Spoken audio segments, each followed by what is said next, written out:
राष्ट्र की संपत्ति को नुकसान पहुंचाना आपके लिए बेहद खतरनाक साबित हो सकता है और खासकर तब जब आप रेलवे संपत्ति में कोई तोड़फोड़ करते हुए नजर आते हैं।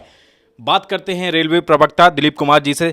सर, क्या मामला है और किन किन जगह से ये तोड़फोड़ के विजुअल्स जो हैं वो सामने आ रहे हैं? महाकुंभ को लेकर के भारतीय रेल ने व्यापक तैयारी की और हम लोगों ने 13,500 से अधिक गाड़ियों के परिचालन की योजना बनाई है। जो योजना हमने बनाई उसके हिसाब से सभी नियमित और विशेष गाड़ियों का परिचालन हम लोगों ने किया है। महाकुंभ में 5 ऑस्पिशियस डेज जो अभी तक रहे हैं, उस दौरान हम लोगों ने 15 से 17 लाख यात्रियों को वहाँ पहुँचाने और वहाँ से ले जाने की व्यवस्था की और सारी व्यवस्था जो है वह सुचारू रूप से चली है। कुछ स्टेशनों पर छिटपुट घटनाएं जो सामने आई हैं उसको हमने काफ़ी गंभीरता से लिया है। सीसीटीवी कैमरे से जो फुटेज प्राप्त हुए हैं और दूसरे इलेक्ट्रॉनिक माध्यमों से जो हमें फुटेज प्राप्त हुए उसका हम एनालिसिस कर रहे हैं। कुछ असामाजिक तत्वों को चिन्हित किया जा रहा है जिन लोगों ने रेलवे की संपत्ति को नुकसान पहुंचाया है, रेलवे की खिड़कियों के शीशे तोड़े हैं, उन सबको चिन्हित किया जा रहा है और सबके खिलाफ भारतीय दंड संहिता की जो धारा 425 है उसके तहत कार्रवाई की जाएगी। ऐसे लोगों को जेल की सज़ा होगी और साथ ही आर्थिक जो नुकसान हुआ है उसकी भरपाई भी ऐसे लोगों को करना पड़ेगा। इसके लिए जो कानूनी प्रक्रिया है उसको हम लोग प्रारंभ कर चुके हैं। सभी स्टेशनों पर जहां ऐसी घटनाएं हुई हैं वहां पर रेल सुरक्षा बल का विशेष दल गठित कर दिया गया है और ऐसे लोगों को चिन्हित करके हम लोग कार्रवाई चालू कर रहे हैं। सर, क्या इसमें कुछ यूथ वगैरह भी देखने को मिल रहे हैं? क्योंकि कई बार ऐसा होता है जब ऐसे लोगों के खिलाफ एफआईआर होती है तो पूरा करियर जो है वो चौपट हो जाता है। किसी भी असामाजिक कार्य में, गैरकानूनी कार्य में संलग्न होना किसी भी यूथ के लिए खतरनाक हो सकता है और ऐसे लोगों को रेलवे की नौकरी से या फिर बाकी जो दूसरी सरकारी सेवाओं में आने से वंचित किया जा सकता है। ऐसा प्रावधान है।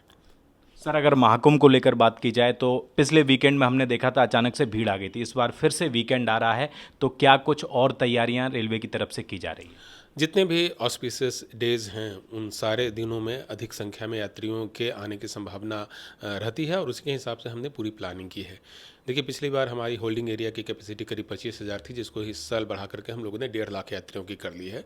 साथ ही जो कलर कोडेड वेटिंग हॉल्स हमने बनाए हैं उसकी कैपेसिटी भी करीब 25,000 की रही है। तो हमारा उद्देश्य यह है कि यात्रियों को सुरक्षित हम संगम तक लाएं और संगम में स्नान के बाद उनको सुरक्षित उनके शहर में वापस भेजने की व्यवस्था करें। और जब यात्रियों की संख्या अधिक हो जाती है तो उसके लिए हम लोगों ने बड़ी संख्या में रेक्स की व्यवस्था भी कर रखी है और उसके माध्यम से लोगों को उन शहरों में पहुंचाने की व्यवस्था हम लोगों द्वारा की जा रही है। कल भी 350 से ज़्यादा, बेसिकली 353 ट्रेनों का परिचालन हुआ है और 17,20,000 से अधिक यात्रियों को भारतीय रेल ने उनके गंतव्य स्थान पर प्रयागराज से पहुंचाया है। प्रयागराज के जितने भी हमारे स्टेशंस हैं वहाँ पर हम लोगों ने 13,000 से अधिक रेल कर्मियों को तैनात किया है यात्रियों की सहायता के लिए, उनको सुविधा प्रदान करने के लिए।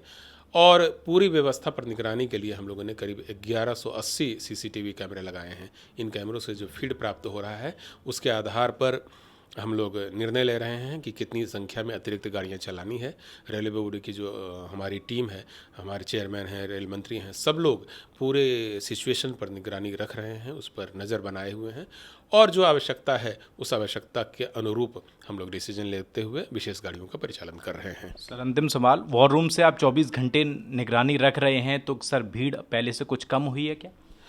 ऑस्पिशियस डेज में यात्रियों की संख्या अधिक रहती है, ऐसा हम लोग पहले से ही अनुमान लगा करके चल रहे थे और हमारी पूरी प्लानिंग उसी के हिसाब से रही है। इसी तरह से वीकेंड्स पर जब सैटरडे और संडे होता है तो उस दिन भी यात्रियों की संख्या सामान्य दिनों की तुलना में थोड़ी ज़्यादा होती है।